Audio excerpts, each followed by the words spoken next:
Olá, amigos, sejam todos bem-vindos à nossa Casa Espírita Bezerra de Menezes, de Miami, para nosso Evangelho Dominical. Convido a todos a um momento de reflexão, de oração, preparando-nos para o nosso Evangelho. Sentindo os amigos espirituais que nos acompanham, a presença amorosa de Dr. Bezerra, busquemos em Jesus. Sintamos do Mestre vibrações de paz e de equilíbrio que envolvem a todos nós. Através do nosso Mestre, modelo e guia, elevemos o pensamento a nosso Pai Eterno e oremos. Senhor de amor e bondade, te agradecemos o dom da vida, a possibilidade reencarnatória, a convivência espírita e os ensinamentos do Mestre, que possam ser internalizados em nós em forma de ferramentas, de reflexões, que ajude-nos em nosso agir, em nossas atitudes, facilitando assim os nossos caminhos, o nosso conhecimento, o nosso sentimento de elevação espiritual. Permita-nos a presença dos amigos espirituais que possam nos ajudar ao entendimento, ampliando a nossa capacidade perceptiva para o nosso Evangelho de hoje. E assim pedimos permissão para o nosso Evangelho. Que assim seja, graças a Deus. Então, caríssimos irmãos, o capítulo dessa manhã é o capítulo 18, muitos chamados e poucos escolhidos. Um capítulo maravilhoso, um cuidado e dedicação do nosso querido Allan Kardec, que codificou a doutrina espírita.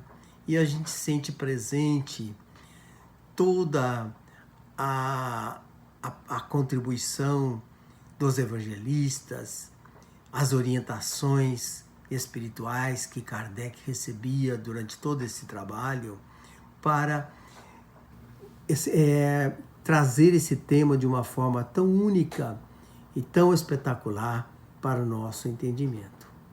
Jesus, como sempre, utilizava muitos recursos da parábola para traduzir o seu nível de orientação àqueles que não tinham tanta capacidade e não tinha a elevação espiritual para assimilar de uma forma ampla todo o conhecimento. Então, através da parábola, desde a mais simples alma, podia já absorver o conhecimento, a informação, fazendo vibrar os seus sentimentos naquilo que Jesus estava trazendo, anunciando a boa nova, o reino de Deus. Então, a parábola que traz Mateus para nós, através do capítulo 22, dos versículos 1 a 14, é a parábola da festa das bodas. Falando ainda por parábolas, disse-lhe Jesus: o reino dos céus é semelhante a um rei que, desejando realizar as núpcias de seu filho, enviou seus servos para convocar às bodas aqueles que haviam sido convidados, mas eles recusaram-se a vir.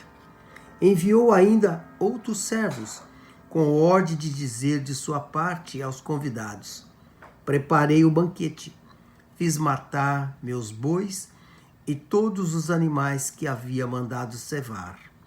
Está tudo pronto, vinde às bodas.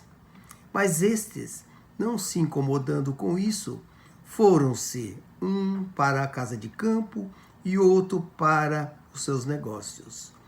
Os outros agarraram seus servos e os mataram, depois de lhes haverem dirigido muitas ofensas. O rei, tendo sabido disso, ficou cheio de cólera e, tendo enviado seus exércitos, exterminou esses assassinos e queimou sua cidade.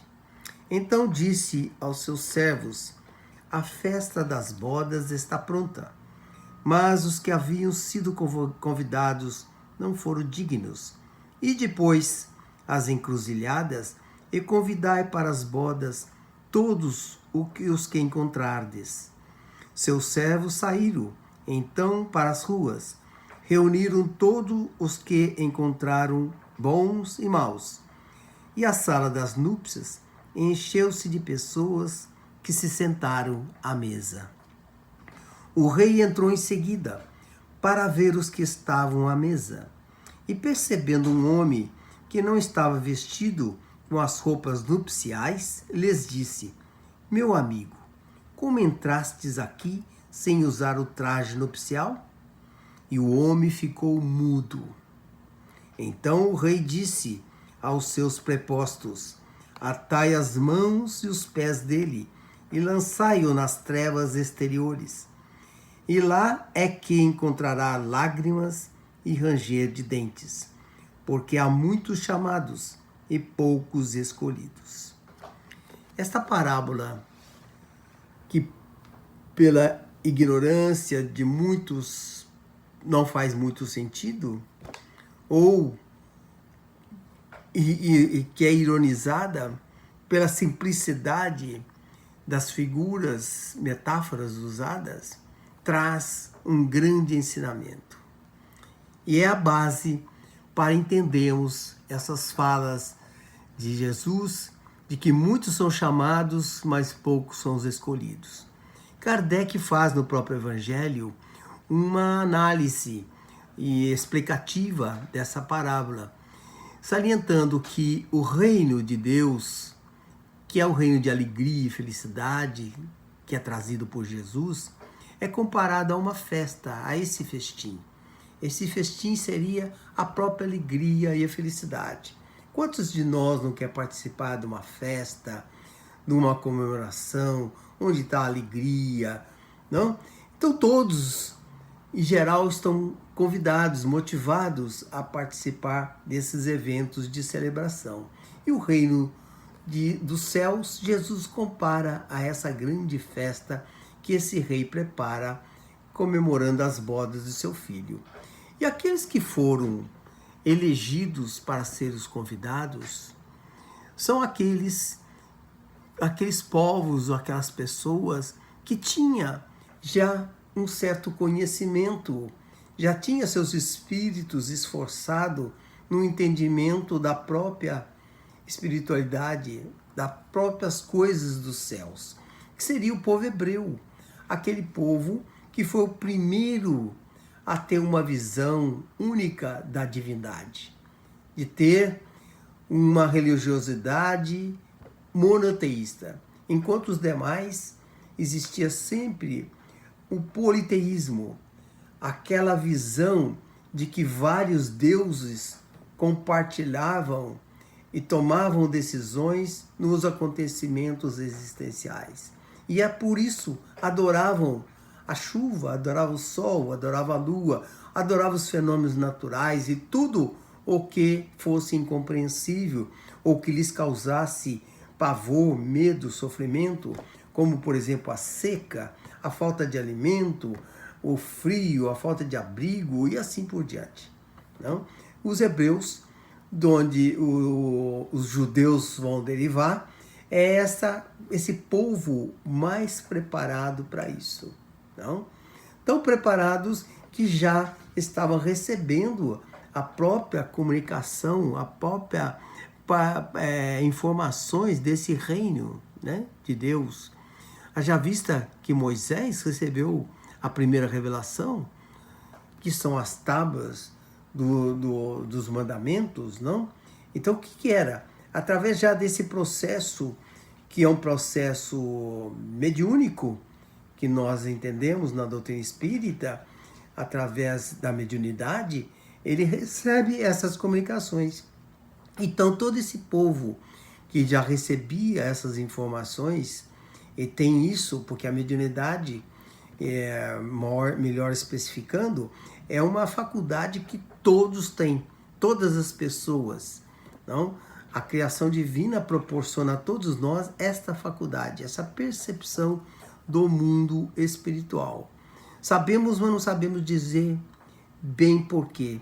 Sentimos, mas não vemos. Então, esse processo mediúnico já possibilitava. E Kardec dá uma noção para nós que já esse povo que já fez esse esforço, já começava a entender as coisas da própria divindade, era aqueles convidados legítimos, os primeiros convidados. Mas ninguém se interessou, porque acontece muito conosco, não?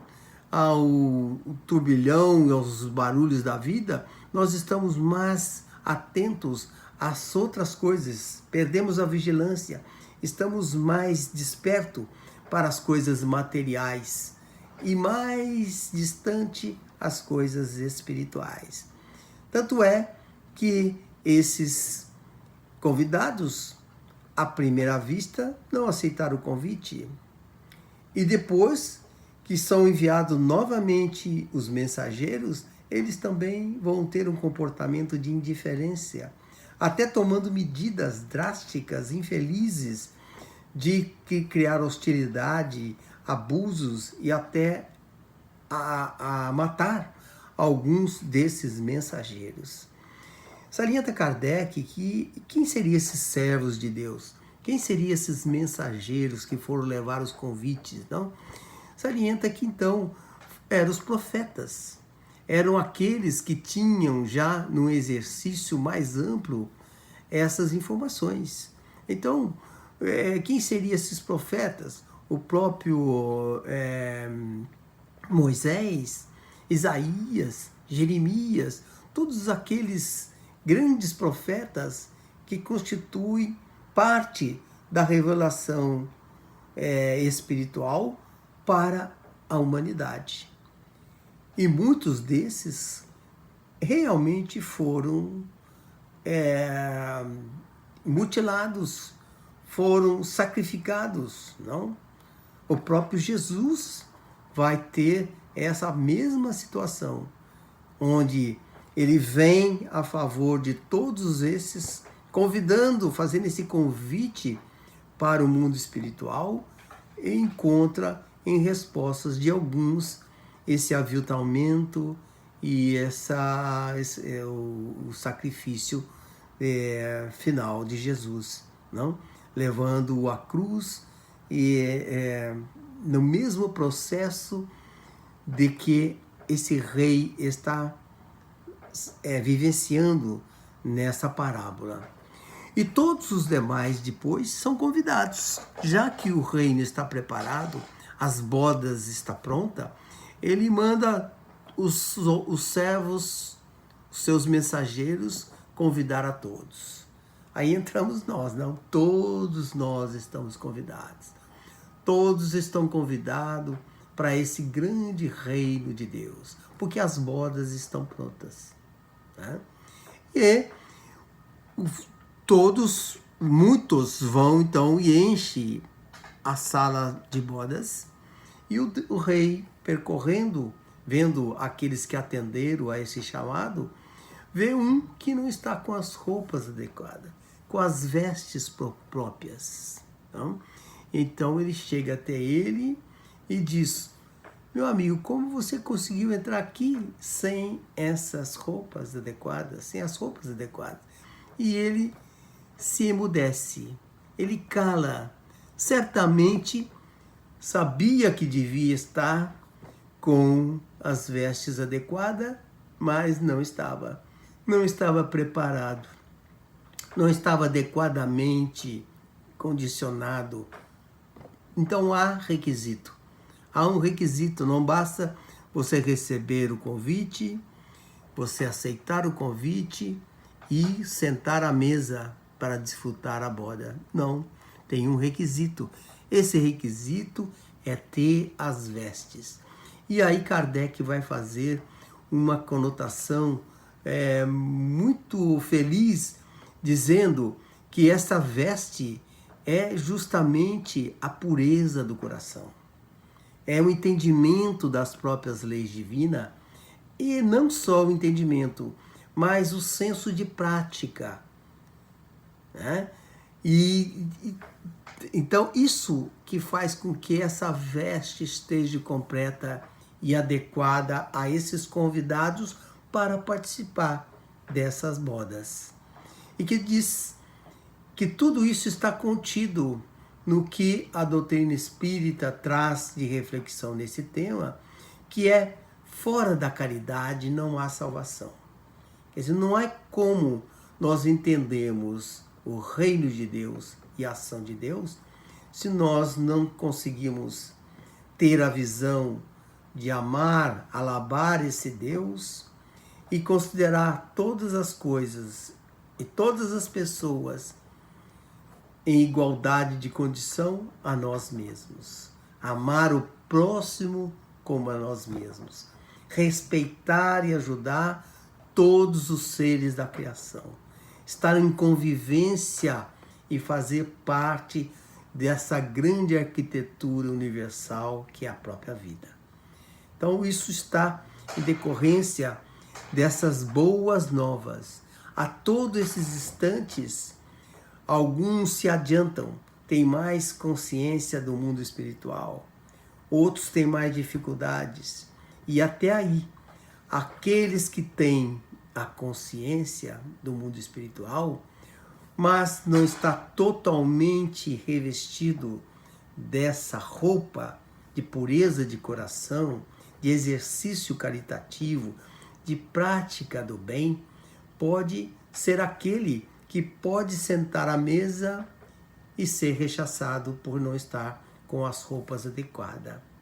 Então esse capítulo vai dizer muito disso, que muitos são chamados, poucos escolhidos, porque poucos são aqueles que têm realmente a capacidade, o cuidado, a vigilância de estar com a roupa adequada para participar da festa. Não é somente aceitar o convite, mas é preciso estar contido dos requisitos básicos, não? Então essa é uma maravilha de parábola que já dá uma visão para nós da grandeza desse próprio Deus e da própria vida. Todos nós já recebemos todos os recursos necessários, independente da classe social que estamos, do país que estamos, da condição de saúde, da condição financeira, da condição econômica, das chances de trabalho, oportunidades de estudo, qualquer situação do ponto de vista antropológico ou social que nós estamos envolvidos, todos estão no lugar certo, com os recursos necessários, suficientes e mais que isso, abundantes, para que tenhamos toda a possibilidade de uma reencarnação de sucesso. Desfrutarmos, todos nós então podemos desfrutar das bodas dos reinos dos céus, do reino de Deus, mas temos que fazer essa caminhada. Temos que ter o cuidado dessas vestes adequadas, porque muitos são chamados e poucos escolhidos. Então esse ensinamento é maravilhoso. E a outra parte que vai complementar isso é a seleção que Kardec faz do tema da porta estreita. Que maravilha! Porque vai dizer qual o caminho para nós conseguirmos adquirir essa roupa de núpcias, não? Vai dizer, e Jesus vai dizer que grande é a porta da perdição. Os caminhos são espaçosos e muitos entram aí. Mas a porta da vida, ela é estreita. Requer esforço para nós conseguirmos adentrar. Então nós que estamos frente a frente, numa sociedade hoje com tantos recursos, com tanto entretenimentos, com tantas atividades, nós vemos claramente isso. Realmente há muitas coisas que nos distraem. Os prazeres temporários da vida, eles são ilusórios. E nós nos atemos a esses prazeres em detrimento de atendermos às coisas espirituais. Não quer dizer que nós não devemos desfrutar das coisas boas da vida, fazemos viagem, adquirimos bens, dependendo dentro das nossas posses. Tudo isso é adequado, sim? Os recursos, os bens, todos têm utilidade, mas não devemos aí prender os nossos sentimentos, porque isso acaba impedindo que nos distraímos e sejamos indiferentes, como muitos desses convidados, de estarmos sendo chamados para coisas espirituais e estamos relegando essas coisas espirituais em decorrência dos bens materiais. Então fica aí uma grande advertência, dizendo inclusive que os últimos serão os primeiros e os primeiros serão os últimos. Porque às vezes os primeiros a deslumbrar as necessidades existenciais, eles não conseguem resolver esse caminho. Eles não conseguem por eles mesmos atenderem aos compromissos e aos procedimentos para adquirir aquilo. E aqueles últimos que por ignorância não sabiam e no final toma conhecimento, mas com eficácia faz os procedimentos, eles passam a ser os primeiros. Então é interessante quando colocamos isso dentro da visão da própria experiência humana. Quantos de nós só vai dar valor à saúde quando perde a saúde? Quantos de nós vai dar valor aos recursos que tem quando encontra-se na falência, quando vai perdido tudo? Então, a prudência, tudo isso está numa relação de aprendizado para com os recursos, para com as condições. A vida nos anuncia em momento certo as coisas certas que devemos cuidar, mas muitas vezes deixamos passar. Não? Deixamos isso. Não? O senso de oportunidade é diferente, porque está mais preocupado com ganhos de ordem material, com aparência e com tantos sentimentos presos a vícios e não a virtudes. Então é muito difícil nós resolvermos essa situação.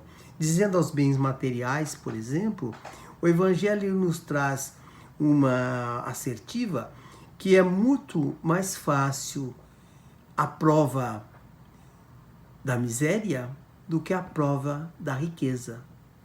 Porque o bem, a capacidade de adquirir bens materiais, a fortuna, os recursos financeiros, ele pode fazer mais danos a nós que temos dificuldade em lidar com as virtudes e com os vícios do que a miséria, que é a omissão, a privação desses recursos. Então é muito interessante, né, nós reflexionarmos disso. Todos necessitamos de alimentos para sobreviver, mas a falta de alimento às vezes não vai fazer mais reflexivos, não? E às vezes a fartura da mesa e o abuso da alimentação não vai trazer talvez lassidão, não? E dormência, e perda de atenção e distrações. Muito interessante a porta estreita, porque traz a ideia que o Espiritismo trabalha muito, que é a causa e efeito. Todos temos o livre-arbítrio, o livre-arbítrio, a tomada de decisão. Nós tomamos a decisão de nossa vida, mas também temos que assumir a responsabilidade. Então, toda causa tem um efeito. Não? Devemos estar, então, pendente de tudo isso, porque se tem efeito, pressupõe ajustes futuros em decorrência desse ajustamento.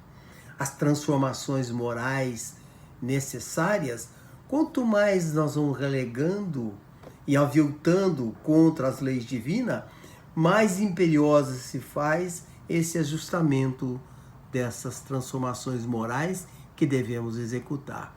E se não executamos, vai pouco a pouco as coisas pondo mais difícil para a reparação. É como aquele medicina, aquele remédio que quanto mais difícil é a doença, mais amargo ele é. Mais difícil é tomar esse remédio. Aí também possamos entender a misericórdia divina, dando-nos a possibilidade de a todo instante podemos nos refazer e transformar. Então a pluralidade das existências, a possibilidade de reencarnatória, traz para nós espíritos essa possibilidade de recomeço, de refazimento, a possibilidade de pouco a pouco irmos adquirindo essa possibilidade. Vamos várias vezes recusando esses convites até que um dia nos sintamos preparados. E aí temos várias encarnações, várias oportunidades existenciais para irmos aferindo os nossos sentimentos, a nossa elevação moral nesse sentido. Porque é importante nós atendermos a isto. O próximo item desse capítulo vai dizer: os que dizem Senhor, Senhor, não entrarão todos no reino dos céus. Dizendo aí Jesus que não basta nós sabermos o caminho, não basta nós sabermos de cor toda a Bíblia, todo o Evangelho, todas as citações de Jesus, não basta nós compreendermos o entendimento de todos os valores morais, se não praticamos. Depende então da vontade, depende da nossa vontade.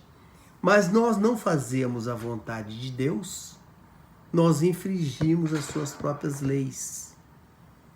Então, ele traz um exemplo muito claro para nós estarmos, quando estamos frente a frente com essa dificuldade, de sabermos que temos que entrar na porta estreita, mas o caminho da porta da perdição é tão amplo, é tão prazeroso, não? Que é mais fácil para nós, somos impelidos aí, mas não, que nós devemos ter prudência, nós devemos ter vigilância. E traz o próprio Evangelho a informação da prudência daquele que, ao construir a sua casa, constrói sobre pedra, sobre rocha, em vez de construir sobre areia, que é muito mais fácil, não?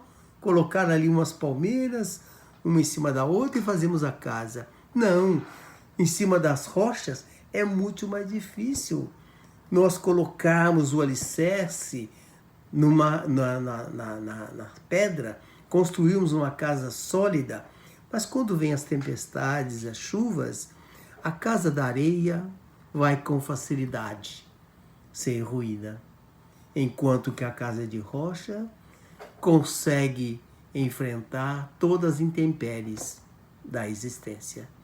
Então está nessas pequenas violações que vamos fazendo, deixando de atendermos aquilo que é a prática do bem e violando pouco a pouco todas essas leis divinas.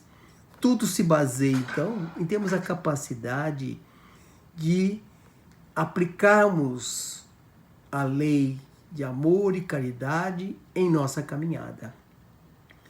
Caminhada tendo sempre a certeza do bem, servindo a todos aqueles que necessitam. Quando nós nos ajudamos, o trabalho se realiza mais fácil. Grandes obras são realizadas que seria impossível por apenas um ser. Mas quando reúne vários com esses mesmos propósitos, as forças se colidem no mesmo propósito e a obra é realizada. Então, os que dizem Senhor, Senhor, aqueles que têm a informação, como aqueles escribas que ficavam recitando orações no templo, mas com outras intenções, né?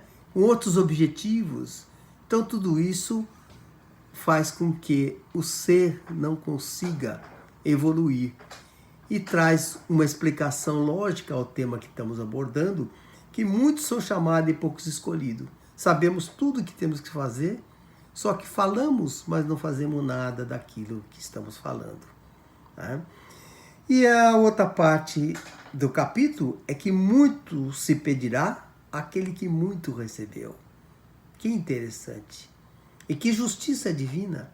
Aquele que muito tem, muito será dado. Aquilo que nada tem ou que pouco tem, até o pouco lhe será tirado. Então ter conhecimento e não praticar é pior do que praticar sem o conhecimento.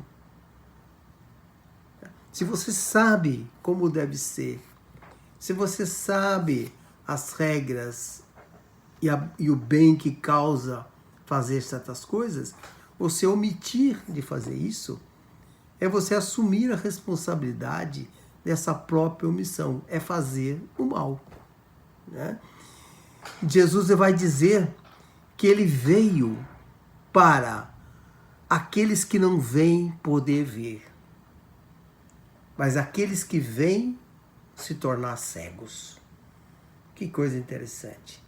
Deixar claro o desserviço que nós fazemos quando não damos atenção ao próprio conhecimento e ao sentimento que já começamos a desenvolver. Temos que sedimentá-lo. Mas para sedimentar um compromisso dessa natureza é muito mais difícil. Representam muito mais esforços. Não? Então, se todos vão a uma prática que não é do bem e só você vai fazer a prática do bem, é difícil. Às vezes você se sente até sozinho. Não? Mas fazer o mal certamente vai lhe prejudicar. Então, essa tomada de decisão, novamente voltando aí, a porta estreita e a porta larga, é esse conceito. Porque quando você vai adquirindo, o conhecimento vai ampliando, sedimentando em seus sentimentos as verdades espirituais. Isso que vai dar resistência. Poucos são aqueles que são escolhidos, porque aqueles que perseveraram, aqueles que tiveram paciência, aqueles que desenvolveram a lei do amor, a lei da caridade. Não? Então a justiça divina vem premiar como uma forma normal da atração ao bem, você praticar o bem. Quanto mais você pratica o bem, mais você atrai para a prática do bem. Enquanto que essa lei também funciona para a parte negativa. Quanto mais você pratica o mal, mais você tende a praticar o mal. Mais você se compromete nesse caminho, que a lei de causa e efeito vai trazer as repercussões negativas a tudo isso. Então, esse capítulo, ele é muito rico, porque de vários aspectos, através de várias citações dos evangelistas, João, Lucas e Mateus, e Kardec vai recompor essas instruções, essa advertência para todos nós, de como estamos construindo e como estamos nos portando, colocando as vestes para esse banquete espiritual. Quantos de nós tem tanto conhecimento do Evangelho, mas pouco põe em prática? Não? É fácil, por exemplo, verificarmos as faltas dos outros. Jesus dizia, vocês conseguem ver uma pequena minúcia, um argueiro no olho do próximo, mas não consegue ver a trave que está nos seus próprios olhos. E quanto de nós é surpreendido por essas situações na vida? Não? Principalmente aqueles que têm tanto conhecimento das coisas espirituais e não praticam. E essa invigilância vai fazendo com que nós vamos desprendendo, né? Entrando pelas portas das perdições, às vezes com grande conhecimento. Por isso que aquele povo, os primeiros convidados da parábola das bodas, muitos já na hora rechaçaram o convite, porque não interessa. Não? Imagina falarmos de caridade ou de doações para aquelas pessoas que têm grande fortuna. E às vezes nem tem grande fortuna, tem uma pequena fortuna, mas tem uma capacidade de ajudar, mas não quer ajudar. Então esses vícios recrudescem o ser, dificultando então a aceitação desse grande convite. Por isso que todos nós somos chamados, mas poucos são aqueles que efetivamente vão ser escolhidos. Kardec vai completar esse capítulo com duas mensagens muito ricas. Uma que é dar-se a quem tem. Um espírito amigo, em 1862, traz essa mensagem, dizendo, interessante, dizendo que é paradoxal, não? Como dar para aquele que tem mais e tirar daquele que tem menos? Então diz que tudo está relacionado à tendência ao exercício do bem. Então a virtude que é importante. É difícil fazer esse caminho. Mais fácil é os vícios. Mas dá-se-á aquele que mais tem de virtude. Então ele pode ter uma virtude potencial muito grande, está em desenvolvimento, ele vai atrair o bem. Cada ação que ele faz, ele vai atraindo mais ao bem. A tendência, então, ao bem. Tudo isso se dá no aspecto sempre de abundância. Às vezes a gente entende muito pouco o que é abundância. A gente, às vezes, apenas entende abundância como se fosse mais, né? Muita riqueza. Mas a abundância é essa capacidade de crescimento. Às vezes é difícil crescer em paciência. Mas se eu exercito a paciência, a cada ganho de paciência que eu tenho, a minha capacidade de paciência vai aumentando. Chega um tempo que a minha resiliência, a minha paciência, a minha aceitação, o meu grau de virtude, ele vai se potencializando cada vez maior. A valoração das virtudes vão se potencializando. E a lei de divinas, a lei do amor ao próximo, da caridade, dá trabalho, mas esse trabalho é recompensado. Então esse espírito traz essa mensagem, que dar-se a quem tem, né?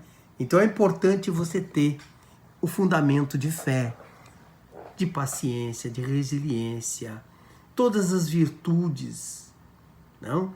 E é importante combater todos os vícios, que combatendo os vícios, você cria as condições potenciais para desenvolver as virtudes, né? E a outra mensagem que fica é: reconhece-se o cristão pelas suas obras. Simeão vai trazer essa mensagem muito simples e muito profunda, que às vezes a gente perde no entendimento. O verdadeiro cristão se reconhece pelas obras. Não é necessário fazer grandes barulhos, grandes noises na vida. É importante você se transformar e verdadeiramente criar as suas obras. As obras no bem, elas vão se consolidando pouco a pouco. E ele traz a figura da árvore, da boa árvore. Essa árvore que Jesus, na parábola das bodas, estava dizendo do reino de Deus. A árvore boa já está pronta. O que precisamos é, como Jesus, ser aquele jardineiro preciso. Ele chamava-se inclusive de pastor e cuidava das ovelhas, mas cuidava de todas as ovelhas. Então aquele jardineiro que cuida de todas as minúcias para o crescimento e a frutificação dessa árvore da vida, essa árvore divina que está pautada, plantada por Jesus, então, nessa parábola, que todos nós devemos fazer esse esforço. Porque reconhece, então, aqueles que têm essa roupagem adequada como cristão para o reino de Deus, mas pelo exercício do bem, pelo cuidado que se dá a essa árvore da vida, a todos os aspectos, tudo é importante. E o que há de mais importante? O amor ao próximo. Amar ao próximo como a ti mesmo. Dá a importância de você ter um caminho seguro para enfrentar esse caminho difícil de entrar pela porta estreita e não pela porta da perdição, de tantas dificuldades. Sejamos, irmãos, esses escolhidos, ou esses candidatos a serem escolhidos, fazendo esse esforço de renovação, a reforma íntima, o esforço de estudo, de reflexão, o trabalho voluntário, o pensamento, a sintonia mental. Pensarmos, porque pensar é criar, é ação, é obra. Quanto nós criamos uma sintonia de equilíbrio, de paz, de serenidade, nós criamos um ambiente que favorece não só nós que aí estamos, mas todos aqueles que estão ao nosso redor. Assim, então, vamos fazendo com que esse caminho dessa porta estreita seja um caminho viável, possível, porque ele não está ligado ao sofrimento, à dificuldade, ele está ligado ao que Jesus trouxe na parábola das bodas, que é um reino de alegria e de felicidade. Essas bodas, então, essa representação do reino dos céus está relacionado a esse aspecto da valoração da vida e valoração da vida eterna, da vida espiritual, daquilo que realmente somos. E ser não é ter, ser é ser.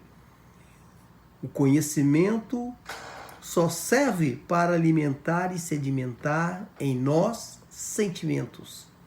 E esses sentimentos vão fazer com que os pensamentos e as nossas ações façam que essa ação desse jardineiro que Simeão traz na sua mensagem seja como Jesus, exemplo, modelo e guia para a humanidade. Então sigamos com Jesus, irmãos.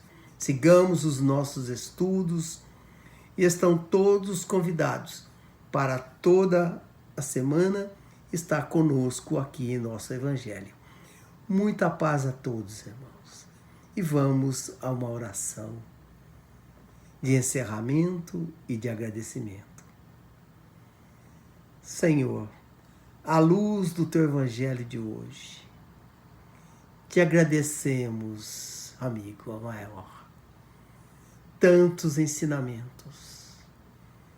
Que a misericórdia divina possa nos contemplar, para que esses ensinamentos possam ser internalizados em cada um de nós, trazendo as respostas a cada um das provações, das expiações e das experiências que estamos vivenciando.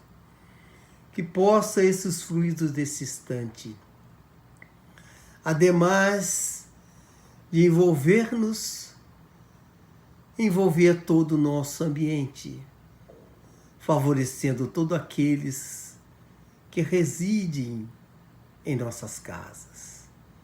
Que possa mais que isso levar essa paz e essa serenidade a todos os nossos vizinhos, a todos os nossos amigos, familiares, a toda a humanidade. Essa humanidade que padece de tantos efeitos, que possam atentar a resolver e a superar as causas que tanto fizeram trazer esses aspectos de correção, de reparação, trazendo a oportunidade hoje milagrosa de estarmos vivenciando caminhos de renovação, de esperança. Que teu amor, Jesus, possa, envolvendo nossos corações, chegar a todos aqueles que tanto necessitam, que sejam despertos pelo teu amor e pelo teu evangelho. Muita paz, que assim seja, Senhor, graças a Deus.